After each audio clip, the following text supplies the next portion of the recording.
स्वागत है आपका पद्मेश न्यूज में। मैं हूं अर्चना मिश्रा। बुलेटिन की शुरुआत में सबसे पहले रुख करते हैं आज की हेडलाइंस पर। वन कर्मचारियों ने 4 ग्रामीणों को ऑफिस के कमरे में बंद कर की जमकर पिटाई। किरनापुर के वन परिक्षेत्र कार्यालय में की गई पिटाई। जंगल से बल्लियां लाते पकड़े गए थे चारों। आश्रम शालाओं के बच्चों को अब नहीं मिलेगा मध्याह्न भोजन। शासन ने जारी किए आदेश। आश्रम शालाओं को मिलने वाले दोहरे लाभ पर अंकुश लगाने लिया फैसला। मंगलवार से भूख हड़ताल करेंगे संविदा प्रेरक शिक्षक। नगरपालिका द्वारा संचालित माध्यमिक स्कूलों में नहीं शौचालय की व्यवस्था। स्कूल के छात्रों और स्टाफ की बड़ी दिक्कतें। और अरविंद डामोर को दिया गया उप संचालक सामाजिक न्याय का प्रभार। और अब समाचार विस्तार से। किरनापुर के वन परिक्षेत्र कार्यालय में वन कर्मचारियों ने 4 ग्रामीणों को कमरे में बंद कर खूब पिटाई की। ग्राम लवेरी के इन 4 ग्रामीणों को वन कर्मियों ने जंगल से बल्लियां लाते हुए पकड़ा था। वन कर्मचारियों की पिटाई से घायल 2 लोगों दिलीप रनगिरे और पवन लिल्हारे को जिला अस्पताल में भर्ती किया गया है। वहीं अन्य 2 ग्रामीण रोशनलाल और दशाराम लिल्हारे का किरनापुर के अस्पताल में इलाज किया जा रहा है। जानकारी के अनुसार इन 4 को जंगल से बल्लियां लाते हुए पकड़कर वन कर्मी वन परिक्षेत्र कार्यालय ले गए। वहां इन लोगों ने अपने गांव के सरपंच को बुलवाया। इस पर सरपंच लक्ष्मी बंबूरे वन कार्यालय पहुंचे, जहां उन्होंने वन अधिकारियों से कहा कि वे कार्यवाही के बाद इन्हें छोड़ दें। इस पर वन अधिकारियों ने 4 को छोड़ देने का आश्वासन सरपंच को दे दिया, तो सरपंच वहां से चले गए। इसके बाद वन कर्मियों का कहर इन 4 पर टूटा। वन कर्मियों ने इन 4 से कहा कि सरपंच को बुलाते हो और 4 की जमकर पिटाई की। बाद में वहां से इन 4 को एक होटल ले जाकर नाश्ता कराया गया। फिर उन्हें वन परिक्षेत्र कार्यालय ले जाया जा रहा था, तो 4 ने वहां जाने से मना कर दिया और थाने पहुंचकर रिपोर्ट दर्ज कराई। बाद में 4 में से 2 को जिला अस्पताल और 2 को किरनापुर के अस्पताल में भर्ती किया गया। पवन लिल्हारे। कहाँ रहते हो? लवेरी। बल्ली ला रहे थे तो हमको रेंज ऑफिस वाले ने पकड़ा। कहाँ की बात है ये हमको वाराटोला रोड पे पकड़ा। क्या हुआ फिर? और वो आगड़े जी बोले चलो रेंज ऑफिस। पूरा डिपार्ट आ गया और हमको रेंज ऑफिस ले गए। उनने बोले थे सुबह छोड़ देंगे और हमको वहाँ पे गोंद के रखे उन्होंने। फिर हम घबरा करके हमने सरपंच साहब को फ़ोन किया। फिर सरपंच साहब आ गए तो सरपंच साहब ने उनसे बात किया फॉरेस्ट विभाग वालों से, तो बोले चिंता की कोई बात नहीं है, सरपंच साहब आप उधर चले जाओ। सरपंच साहब को जाने दिए और उसके बाद में बोले सरपंच साहब को तुम फ़ोन लगाते हो करके रेंजर साहब आए और उन्होंने भी मारा। और उनके साथ में जो उनकी टीम थी 6-7 लोगों ने बारी बारी डंडे से मारना चालू कर दिया। कितने लोगों को मारा उन्होंने? हम 4 लोगों को मारा। कितनी देर तक मारते रहे? उनने 9 बजे से 11 बजे तक मारते ही रहे। कितने फिर भी 4 कौन थे, क्या क्या नाम उनके? उनका एक नाम मुकेश पंद्रे और निन्नावे जी है और मस्करे जी और अन्य 4 लोग और है। आश्रम शालाओं के बच्चों को अब स्कूल में दोपहर का भोजन नहीं मिलेगा। शासन से प्राप्त निर्देशों के तहत जिले के समस्त आश्रम शालाओं को मध्याह्न भोजन कार्यक्रम से पृथक कर दिया गया है। इस संबंध में दूरभाष पर चर्चा के दौरान बीआरसी नरेंद्र राणा ने बताया कि मध्याह्न भोजन कार्यक्रम के अंतर्गत जिले की समस्त आश्रम शालाओं को शासन से दोहरा लाभ पूर्व वर्षों से प्राप्त हो रहा है, जिसको देखते हुए 1 सितंबर से जिले के समस्त आश्रम शालाओं को एमडीएम से पृथक कर दिया गया है। अपनी विभिन्न मांगों को लेकर पिछले 14 दिनों से अनिश्चितकालीन हड़ताल पर बैठे संविदा प्रेरक शिक्षकों की हड़ताल जारी है। नियमितीकरण, मानदेय सहित अन्य मांगों को लेकर जनपद पंचायत के सामने हड़ताल पर बैठे संविदा शिक्षकों ने रोजाना की तरह सोमवार को भी मध्य प्रदेश सरकार के खिलाफ जमकर नारेबाजी की।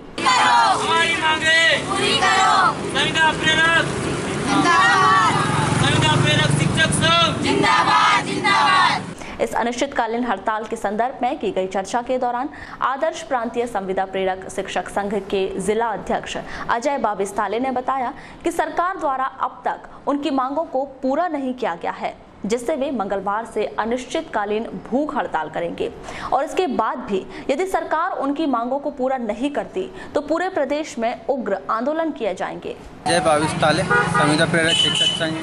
कितने दिनों से चल रही है आप लोग की हड़ताल? आज 14 दिन है हम लोगों का अनिश्चितकालीन। क्या मांगों को लेकर के आप लोग कर रहे हैं? हम लोगों के नियमितीकरण के लिए और जो कम मानदेय है उस मानदेय में वृद्धि के लिए हम लोग 14 दिनों से अनिश्चितकालीन हड़ताल पर बैठे हैं, परंतु प्रशासन का किसी प्रकार से कोई हमारे प्रति कोई रुझान नहीं है और कोई ध्यान नहीं दे रही है।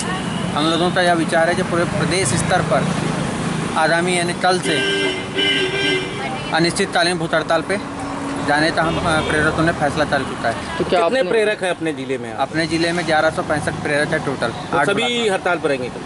हाँ, भूख हड़ताल पर हर ब्लॉक से एक प्रेरक भूख हड़ताल पर जा रहा है, बाकी बैठेंगे सभी लोग। ठीक, प्रशासन को सूचित किए क्या आपने इस बात में? प्रशासन को सूचित कर चुके हैं इस संबंध में। क्या कहना है?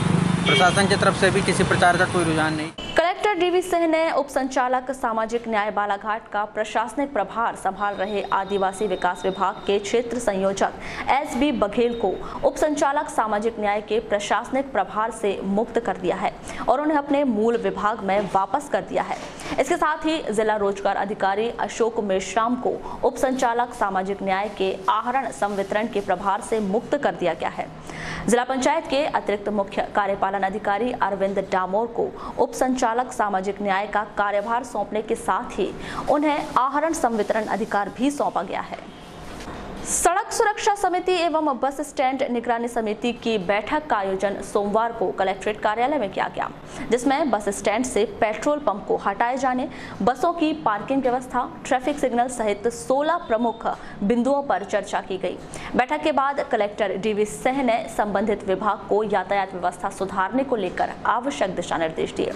आयोजित इस बैठक के संदर्भ में की गई चर्चा के दौरान सड़क सुरक्षा समिति के सचिव एवं जिला परिवहन अधिकारी RS चिकवा ने अपने विचार कुछ इस प्रकार व्यक्त किए।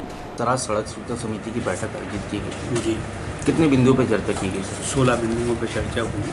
इसमें कुछ खास बिंदु जो हैं बस स्टैंड की साफ सफाई के लिए जगह दी गई है, उस बिंदु पर चर्चा हुई। पेट्रोल पंप के लिए चर्चा में रखा जाएगा, विचार किया जाएगा। तो पेट्रोल पंप हटाने कैसा क्या रहेगा? इसके लिए अभी चर्चा में है, कंपनी से वो लेना पड़ता उसका। सर, नगर पालिका का निर्देशित किया गया है जैसे पार्किंग की व्यवस्था के लिए और लाइनिंग, जेब्रा क्रॉसिंग। हाँ, उनने कहा है कि वो स्पीड ब्रेकर लगाएंगे जल्दी से जल्दी 15 दिन के अंदर अंदर। सर, बसें जहाँ तहाँ खड़ी रहती है उसके भी लिए निर्धारित स्थान जो दिया है उसी में खड़ेंगे, नहीं तो मैं कार्रवाई करूँगा। बस ऑपरेटरों को भी मेरे द्वारा अवगत कराया गया।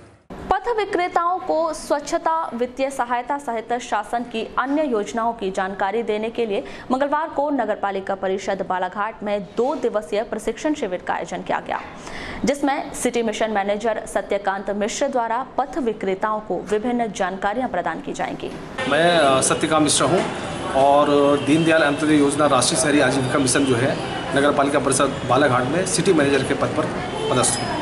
दरअसल मुख्यमंत्री पथ विक्रेता योजना में जितने भी हमारे शहर के फेरी वाले हैं या पथ विक्रेता हैं उनको 2 दिवसीय प्रशिक्षण दिया जाता है और प्रशिक्षण में ये बताया जाता है कि कैसे वो शहर को या अपनी दुकानों को साफ़ सुथरा रखेंगे और वित्तीय साक्षरता के बारे में जानकारी दी जाएगी और जो भी जागरूकता संबंधी जो भी कार्यक्रम होते हैं उनको वहाँ पर जानकारी दी जाएगी। और जो एक दिन की जो दैनिक मजदूरी कलेक्टर रेट के अनुसार है, जब 2 दिन प्रशिक्षण प्राप्त करेंगे 2 दिन का जो मानदेय है वो मजदूरी वो प्रदान की जाएगी प्रशिक्षण के दौरान। क्या उद्देश्य है सर इस योजना का?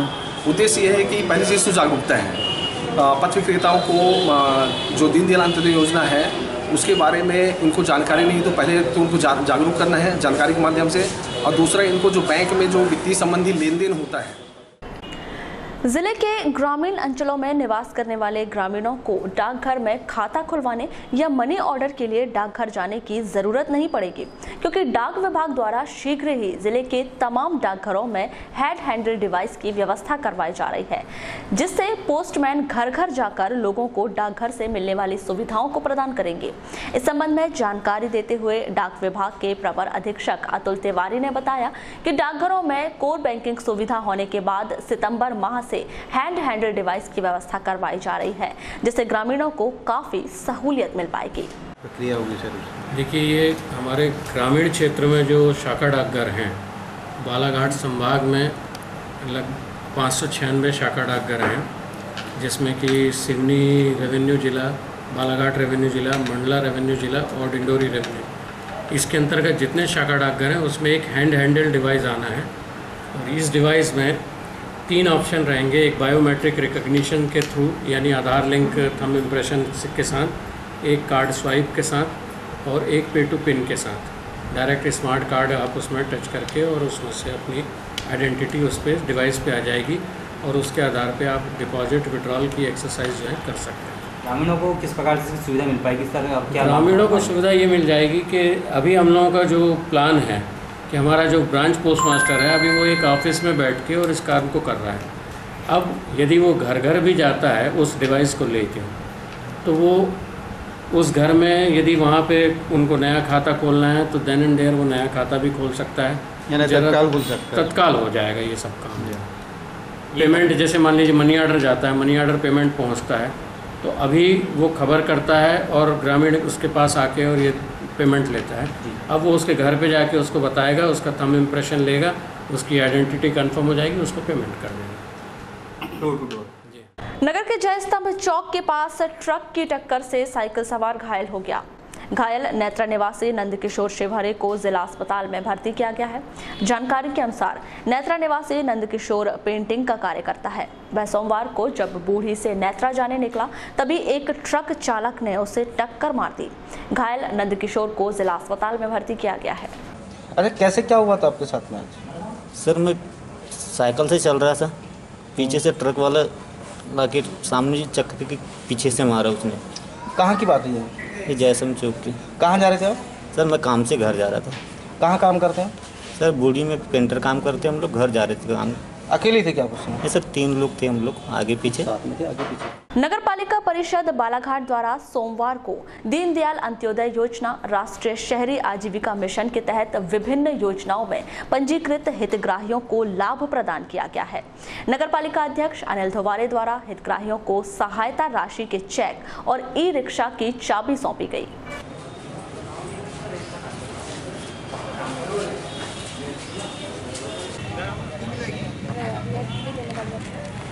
स्वरोजगार योजना के अंतर्गत मुख्यमंत्री सहायता के द्वारा हमने एक ई रिक्शा का वितरण किया और अनुग्रही सहायता के तहत 5 लोगों को हमने 3-3 हज़ार के चेक दिए और पथ विक्रेताओं को 500-500 रुपये की राशि प्रशिक्षण जिन्हें प्राप्त किया पथ विक्रेताओं को, उनको हमने लगभग 40 लोगों को 500-500 रुपये की राशि के वितरित किया।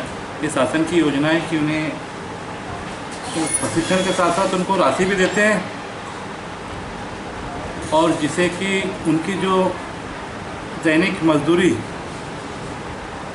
जितनी बनती है उस हिसाब से हम उनको लगभग 500-500 रुपये एक दिन का उस हिसाब से राशि सरकार की तरफ से नहीं 40 तो पथ विक्रेता रहे हैं और 5 अनुग्रही के और 1 ये अभी प्रशिक्षण का चालू है। हर माह 2 माह के अंतर में प्रशिक्षण चालू रहते जैसे जैसे होते रहते उस हिसाब से हमें।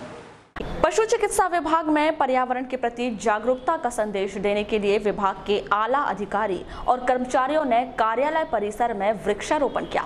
इस कार्यक्रम में मुख्य अतिथि के तौर पर जिला पंचायत अध्यक्ष रेखा बिसेन, भाजपा नगर अध्यक्ष सुरजीत सिंह ठाकुर सहित वरिष्ठ गणमान्य नागरिक उपस्थित रहे। इस अवसर पर जिला पंचायत अध्यक्ष श्रीमती बिसेन ने क्या कहा, आइए जानते हैं। और गहरा होना, ठीक है, थोड़ा गहरा आ जाएगा, अभी दबा देंगे तो चारों तरफ से ठीक है, इसका ऊंचाई भी बनानी थोड़ा साइड लेना, पानी वाली मत भरो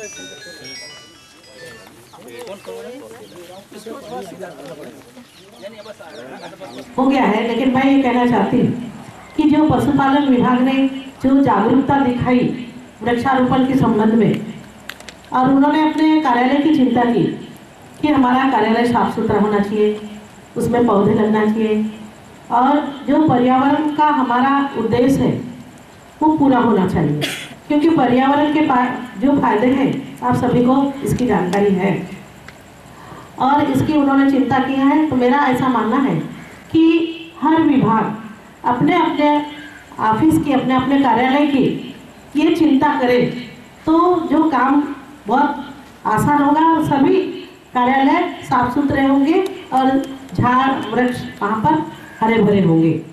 शासन स्तर पर स्वच्छता अभियान को सफल बनाने के लिए बड़े पैमाने पर कार्य योजनाएं बनाई जा रही हैं। बालाघाट जिले की बात करें तो यह अभियान तीव्र गति से क्रियान्वित किया जा रहा है। यह अभियान कारगर साबित हो, इसके लिए शिक्षा विभाग को भी इस अभियान से जोड़ा गया है। लेकिन नगर मुख्यालय में संचालित कुछ स्कूलों में शौचालय को लेकर क्या हालात हैं, जरा इन तस्वीरों पर गौर फरमाइए।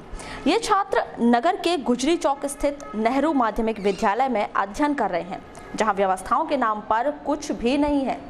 इन स्कूल में करीब 3 महीनों से शौचालय की व्यवस्था न होने पर छात्र छात्राएं ही नहीं बल्कि स्टाफ को शौचालय न होने के कारण काफी दिक्कतों का सामना करना पड़ रहा है। हालांकि नगरपालिका प्रशासन के द्वारा इस स्कूल में शौचालय का निर्माण तो शुरू कर दिया गया है, लेकिन यह शौचालय छात्रों के लिए सपना बनकर ही रह गया है। इस मामले में स्कूल के छात्र क्या कहते हैं, आइए जानते हैं।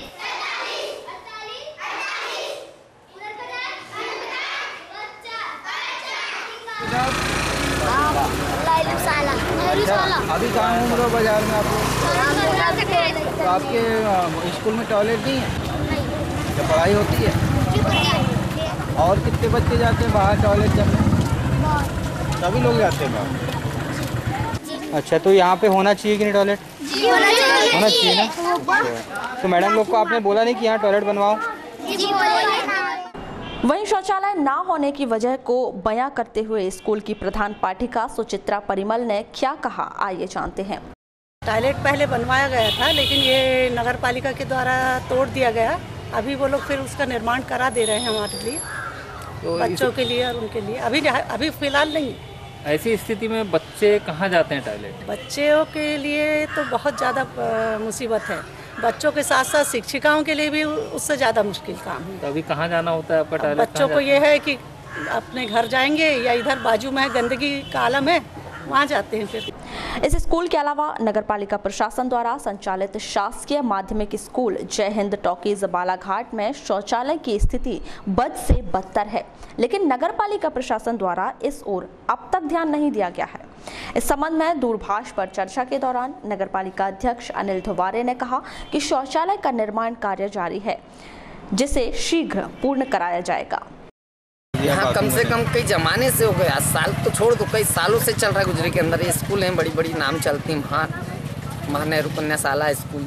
छोटे छोटे बच्चे आते हैं, कभी गलती से कहीं पैर फिसल गया, किस चोट लग गई, उनके माँ बाप कहाँ है, किस अवस्था में, किसको पता होगा। ये टॉयलेट करने के लिए बाहर ही जाते हैं? बाहर ही जाते हैं। मानना यही है कि अंदर में सारी चीज़ व्यवस्था होना चाहिए, बच्चे बाहर ना निकले। लंच टाइम में अंदर ही गेट में ताला लगना चाहिए, ताकि कल चल के कोई भी बाहरी व्यक्ति अंदर ना घुसे। स्कूल छूटने के बाद में उनकी जिम्मेदारी खत्म हो जाए।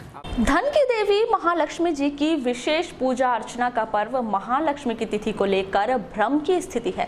अनेक पंचांग कैलेंडर में महालक्ष्मी पर्व मंगलवार को दर्शाया गया है, जिसके चलते अनेक लोग यह पर्व मंगलवार को मना रहे हैं, जबकि तिथि की विसंगति के चलते कुछ लोग यह पर्व बुधवार को मना रहे हैं। महालक्ष्मी पर्व पर की गई चर्चा के दौरान पंडित मधुरेश मिश्र ने बताया कि मंगलवार को पितृपक्ष की सप्तमी रात 1:30 बजे तक है, जिसके चलते महालक्ष्मी पूजन बुधवार को किया जाएगा। उन्होंने महालक्ष्मी पूजन का विशेष समय शाम 5 बजे से रात्रि 8-9 बजे के बीच बताया है। महालक्ष्मी पूजन जो हाथी पे लक्ष्मी जी को बैठाल करके पूजा की जाती है, उसे महालक्ष्मी पूजन के नाम से जाना जाता है। पितृपक्ष की अष्टमी को आती है, जो कि बहुत लोगों को ये शंका हो चुकी है। कैलेंडरों में मंगलवार लिख दिया गया था, तो उसके कारण कई लोग मंगलवार के धोखे में आ गए हैं, जबकि मंगलवार को सप्तमी तिथि रात्रि 1:30 तक है, 1:30 बजे तक है, और ये पूजा अष्टमी तिथि पर होती है।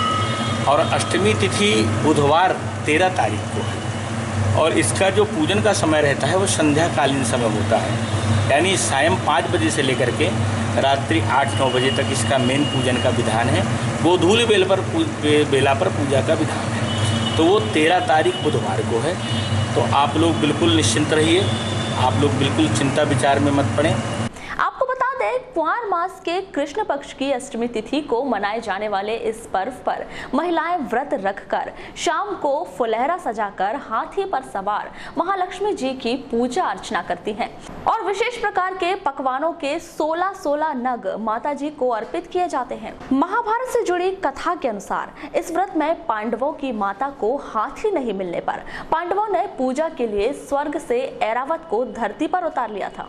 मध्य प्रदेश विद्युत मंडल पेंशनर्स एसोसिएशन शाखा बालाघाट के पदाधिकारियों और सदस्यों ने सोमवार को अपनी विभिन्न मांगों को लेकर कलेक्टर कार्यालय में एक ज्ञापन सौंपा है, जिसमें उन्होंने 7वां वेतनमान लागू किए जाने, चिकित्सक भत्ता दिए जाने और बिजली बिल में 25% छूट दिए जाने की मांग की है।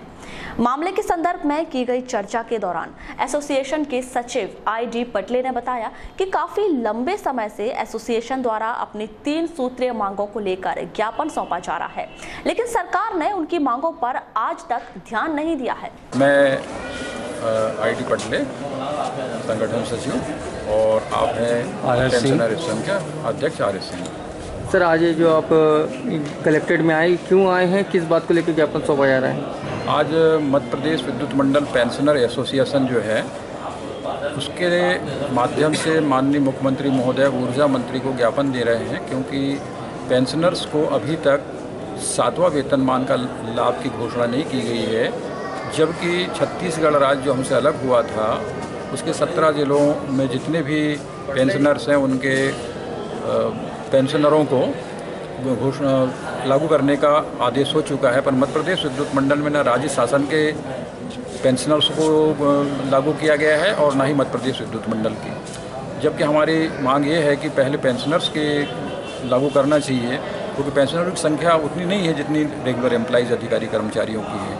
इसलिए कर्मचारी पेंशनरों में काफ़ी असंतोष है और वे मांग कर रहे हैं माननीय मुख्यमंत्री महोदय से कि जल्द से जल्द हमारी पेंशनरों को 7वां वेतनमान के लाभ की घोषणा की जाए।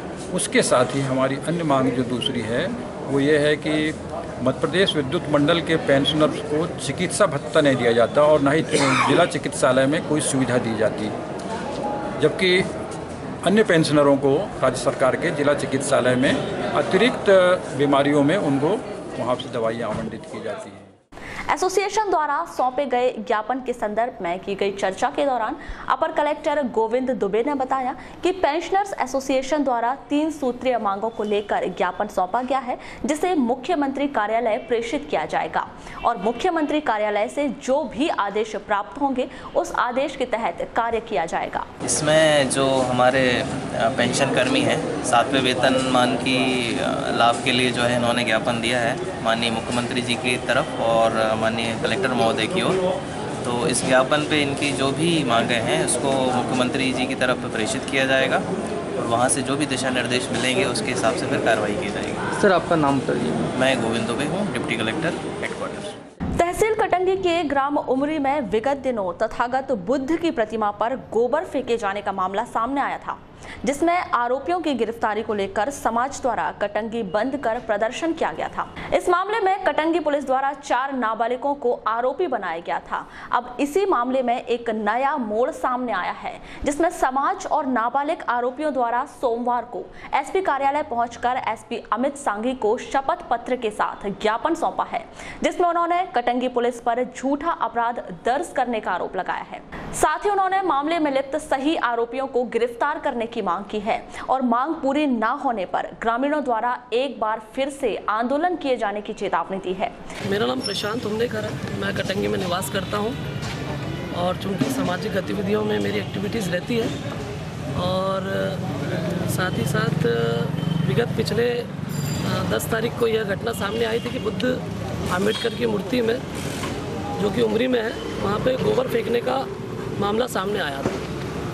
उसके बाद मुद्दा उठा, पुलिस ने कुछ कार्रवाई नहीं करी। उसके बाद सामाजिक लोगों के द्वारा 20 तारीख को एक आंदोलन कटंगी बंद करा के किया गया और यहाँ पे जो तत्कालिक जो वहाँ पे है टीआई जो है उनके खिलाफ में ये भी बोला गया कि भाई आप 7 दिन के अंदर में कार्रवाई नहीं करते हैं तो बड़ा आंदोलन बालाघाट जिला स्तरीय किया जाएगा। लेकिन पुलिस द्वारा 4 दिन में ही कार्रवाई की गई और बच्चों को उठाया गया और प्रेस वार्ता कर बताया गया कि ये अपराधी हैं। यह अपराधी और बुद्ध, चूँकि ये जो आंदोलन हुआ था बुद्ध आम्बेडकर संघर्ष समिति के नेतृत्व में हुआ था, तो इन लोग को किसी को भी बुला के थाने में ये बताया नहीं गया कि इन बच्चों द्वारा अपराधी प्रवृत्ति के बच्चे नहीं हैं, इन लोगों के द्वारा ये सब कृत्य किए गए। फिर बाद में 2-3 दिनों बाद खबर आई ग्राम से कि ये बच्चों ने नहीं किया, ऐसी हवाएं चल रही है। फिर हम लोगों ने जाके पता करा, फिर इनके सामाजिक जो लोग हैं उन लोगों ने, इनके जो समाज के नेता लोग हैं उन लोगों ने जाके पता किया, तो ये बात सामने आई कि इन लोगों ने, इन बच्चों ने ये कृत्य नहीं किया है और उन लोगों ने कबूल किया और अपने घर में अपने माँ बाप को भी बताया कि पुलिस द्वारा इन्हें करंट लगाने की धमकी और साथ में साइकिल देने का लालच और पैसे कौड़ी देने का लालच और अन्यथा इनके परिवार वालों के ऊपर कुछ भी मामला बनाने का दबाव देकर इन लोगों से, बच्चों से कबूल कराया गया कि आप लोग ये बोलो कि आपने उमरी की बुद्ध प्रतिमा पे गोबर फेंका है। ये सारी घटनाओं को हमारे पास जब संज्ञान में आई।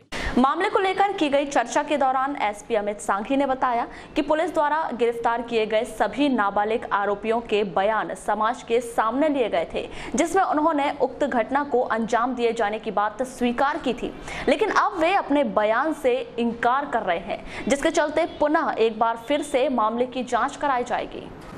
ये कटंगी के उमरी गाँव में बुद्ध प्रतिमा के ऊपर ये गोबर फेंकने का एक प्रकरण जो चल रहा था, इसमें पुलिस ने करीब कुछ दिन पहले कुछ नाबालिगों को से पूछताछ की थी और उन्होंने खेल में गोबर फेंकना बताया था। और ये पूछताछ जो है समाज के, बुद्ध समाज के जो लोग हैं, ग्रामीण जन, उनके सामने की गई थी। आज पुनः एक आवेदन आया है कि बच्चों द्वारा ये काम नहीं किया गया था, तो चूँकि आवेदन दिया गया है और बच्चों से जुड़ा हुआ मामला है, तो इसकी एक बार पुनः जांच करा ली जाएगी कि इसमें क्या सत्यता है। नगर के डाइट संस्थान में 2 दिवसीय प्रशिक्षण कार्यक्रम का आयोजन किया गया। इस प्रशिक्षण कार्यक्रम में माध्यमिक शाला के प्रधान अध्यापक और एसएमसी के सचिव शामिल हुए। इस प्रशिक्षण कार्यक्रम के संबंध में डाइट के शिक्षक एसके शर्मा ने आवश्यक जानकारी प्रदान की। इससे भी कुछ बातें स्पष्ट हो रही है अपने को कि क्लास में टोटल अव्यवस्था है, संख्या बहुत ज्यादा है बच्चों की और बच्चे अव्यवस्थित होकर कहीं इधर उधर बैठे हुए हैं। और वजह से क्या है? यही शिक्षक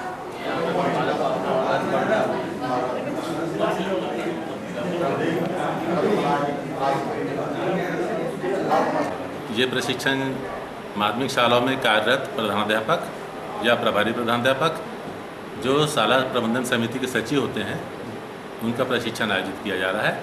यह प्रशिक्षण 2 दिवसीय है। इस प्रशिक्षण को देने के लिए यहाँ से 6 SRGs को भोपाल भेजा गया था, जिन्होंने 2 दिन का वहाँ प्रशिक्षण लिया है और प्रशिक्षण उपरांत यहाँ पर आके इन लोगों को प्रशिक्षित कर रहे हैं। आज बालाघाट, कटंगी और वाराणसी 3 विकास खंडों से प्रधानाध्यापकों को यहाँ पर आमंत्रित किया गया है।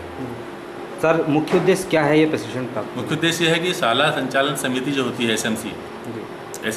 SMC के जो कार्य हैं, उनके दायित्व हैं, उनके सदस्यों को इसके बारे में पूरी जानकारी दी जाती है। किस प्रकार के दायित्व है सर इन लोग के? जैसे शाला प्रबंधन समिति के दायित्व हैं कि शाला में जो भी अव्यवस्थाएं हैं उनको दुरुस्त करना, यदि मरम्मत की आवश्यकता है तो उसके लिए प्रस्ताव बना के भेजना।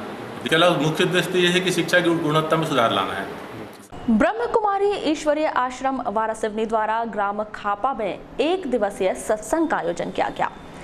प्रजापिता ब्रह्म कुमारी की बहनों की उपस्थिति में आयोजित सत्संग कार्यक्रम में चिंता से मुक्त रहने के उपाय भी बताए गए।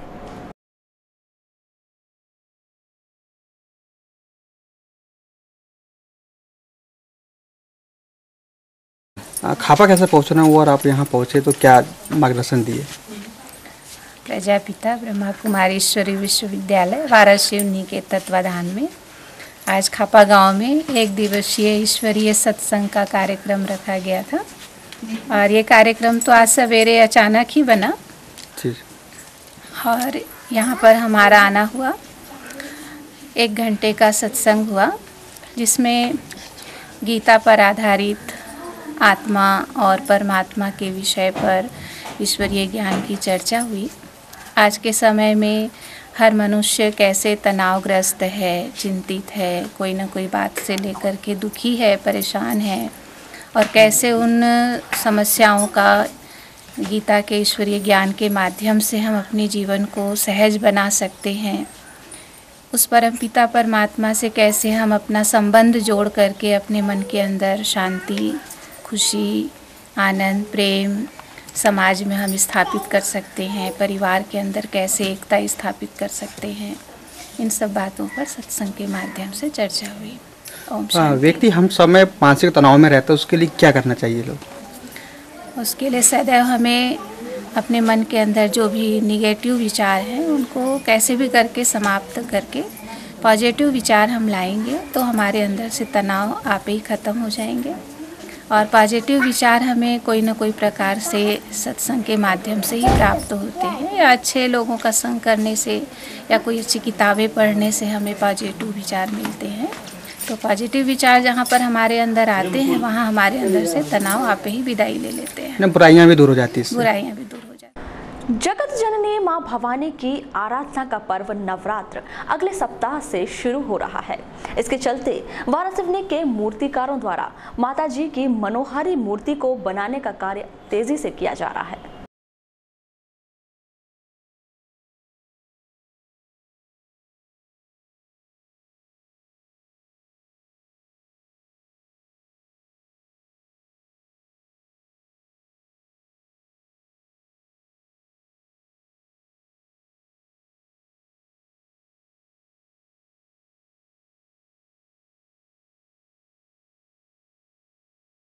जी, आपका नाम?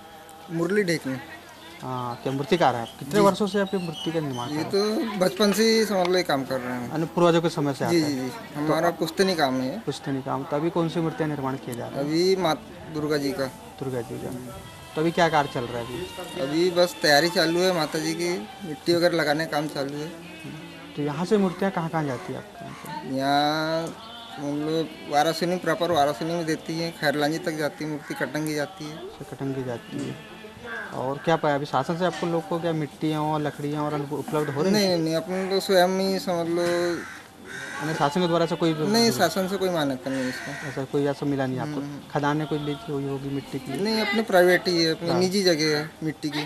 अच्छा, मिट्टी की। और ये जो पट्टियाँ जो है ये मिलती सब ये खरीद के लाना पड़ता है। इस बार कोई महंगाई में कोई अंतर आया हो? महंगाई में अंतर है ना। अच्छा, महंगाई बढ़ा इस बार? जी जी जी। कलर पेंटो हर चीज़ों में? हाँ, कलर अमरावती नागपुर से लाते हैं। अच्छा जी। तो अभी जैसे अभी कार्य चल रहा है तो कब तक पूर्ण हो जाएगा ये समझ लो 2 दिन पहले तक पूर्ण करके देना है। अच्छा, पर को 2 दिन पूर्ण। वारासिवनी क्षेत्र में ग्राम पंचायत खापा से बोदल कसा मार्ग बदहाल हो गया है। इससे ग्रामीणों और छात्र छात्राओं को परेशानी का सामना करना पड़ रहा है। क्षेत्रीय लोगों ने सड़क की इस हालत पर आक्रोश जताया है और तत्काल सड़क की मरम्मत की मांग की है।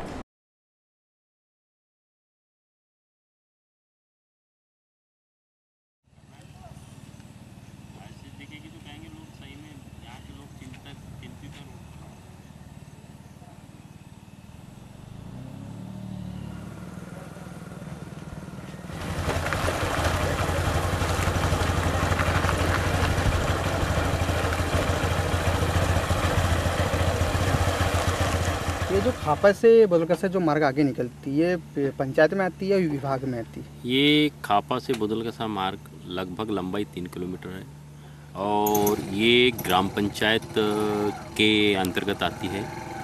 और चूँकि मैं जब 2005 में ग्राम खापा का सरपंच था, उस समय में इस रोड को ग्रेवल सड़क के 2 पार्ट में लेकर के हमने पूरा रोड बनाए थे। और उस दिन से आज तक इस रोड पे एक डलिया न पंचायत ने मुरम डलाई, न ही हमारे PWD विभाग ने इसमें काम किया है। जबकि हमारे समय में, मेरे समय में जब मैं सरपंच था, तो मैंने खुद ने पंचायत से प्रस्ताव लेकर के, पूरी बॉडी ने ग्राम सभा से प्रस्ताव लेकर के इस रोड को ग्रामीण सड़क योजना के अंतर्गत, मध्य प्रदेश प्रधानमंत्री सड़क योजना के अंतर्गत जो आती है योजना की मुख्य सड़क से जोड़ने वाला ये, तो चूंकि उस रोड खापा तक जुड़ गई है, उसके बाद में खापा से बुदलका मार्ग जोड़ने के लिए भी इसका प्रपोजल हमने पंचायत के माध्यम से भेज दिया था, लेकिन प्रशासन ने आज तक इस पर ध्यान नहीं दिया है। और चूँकि यह मार्ग जो है, यह मध्य प्रदेश का सबसे बड़ा केप, जो खापा में केप है, धान भंडारण केंद्र, उस मार्ग के अंतर्गत ये मार्ग आता है। और यहाँ से बसें वाया तिरोड़ी, वारासिवनी से बालाहाट से तिरोड़ी, बालाहाट से कटंगी जो बसें हैं इस मार्ग से चलती हैं। पर प्रशासन के द्वारा कोई ध्यान नहीं दिया जा रहा। बिल्कुल प्रशासन के द्वारा कोई ध्यान अभी नहीं। क्या स्थिति है रोड? भैया इस रोड में इतने गड्ढे हैं कि बहुत सारी दुर्घटनाएं कारित हो गई है। यहाँ तक कि रात के समय में जब बोदलकसा के लोग यहाँ से बोदलकसा, बासी, अंसेरा, पवनेरा, खड़गपुर, लालपुर, उमरवाड़ा के लोग इस रोड से जाते हैं तो उन लोगों को इतनी दिक्कतें होती, इतनी परेशानी होती कि इस रोड से चलना दुर्लभ। आपका नाम? रविंद्र पंचे सर। कहाँ रहते हैं? बोदलकसा। ये खापा से बोदलकसा मार्ग की स्थिति क्या है अभी? ये रोड सनपास से लेकर के अभी तक पूरी जर्जर हालत में है और आप लोग भी देख सकते हो, सभी लोग देख रहे हैं। और यहाँ आने जाने में खास करके विद्यार्थियों को दिक्कत हो रही है। अच्छा, विद्यार्थी यहाँ से कहाँ जाते हैं पढ़ने? यहाँ से वारासुनी तक जाते हैं। सब वारासुनी जाते हैं। यहाँ से बसें भी चलती है? हाँ, बसें भी चलती है और एक दो तो छोटे मोटे दुर्घटना भी हो चुकी है। जी, तो ये बसें कहाँ जाती इधर आगे? ये कटंगी तक जाती है बस। ऐसा तो 2005 के बाद कोई काम भी नहीं हुआ विभाग के द्वारा या पंचायत के द्वारा? नहीं, आज तक बिल्कुल काम नहीं हुआ है। कुछ भी काम नहीं हुआ। तो पूरे गड्ढों में तब्दील हो चुकी है रोड है? हाँ, काफ़ी गड्ढे हैं। जी जी। जैसे आप लोग जैसे कि दिन में तो जैसे चले, रात के समय क्या तकलीफें होती है जैसे गड्ढों की वजह से? काफ़ी तकलीफें होती है और कभी किसी की तबीयत ख़राब हो जाए, एम्बुलेंस वगैरह बुलाने में समय पे गाड़ी नहीं पहुंच पाती, मतलब गड्ढे के कारण लेट हो जाती गाड़ी। लेट हो जाती है, कभी भी किसी समय बड़े हादसे घटित हो सकते हैं। हाँ, हो सकते हैं, छोटे मोटे तो हो भी चुके हैं। बुलेटिन के अंत में एक बार फिर नजर डालते हैं आज की हेडलाइंस पर। वन कर्मचारियों ने 4 ग्रामीणों को ऑफिस के कमरे में बंद कर की जमकर पिटाई। किरनापुर के वन परिक्षेत्र कार्यालय में की गई पिटाई। जंगल से बल्लियां लाते पकड़े गए थे चारों। आश्रमशालाओं के बच्चों को अब नहीं मिलेगा मध्याह्न भोजन, शासन ने जारी किए आदेश। आश्रमशालाओं को मिलने वाले दोहरे लाभ पर अंकुश लगाने लिया फैसला। मंगलवार से भूख हड़ताल करेंगे संविदा प्रेरक शिक्षक। नगरपालिका द्वारा संचालित माध्यमिक स्कूलों में नहीं शौचालय की व्यवस्था, स्कूल के छात्रों और स्टाफ की बड़ी दिक्कतें। और अरविंद डामोर को दिया गया उप संचालक सामाजिक न्याय का प्रभार। तो ये थी अभी तक की खास खबरें। और अब पद्मेश न्यूज से ऑनलाइन जुड़ने के लिए आप लॉग ऑन कीजिए www.balaghatexpress.in पर। इसके अलावा आप अपने एंड्रॉयड फ़ोन से प्ले स्टोर पर जाकर पद्मेश न्यूज़ ऐप भी डाउनलोड कर सकते हैं। तो आज बुलेटिन में बस इतना ही। अगले न्यूज़ बुलेटिन के साथ फिर मुलाकात होगी, तब तक के लिए नमस्कार।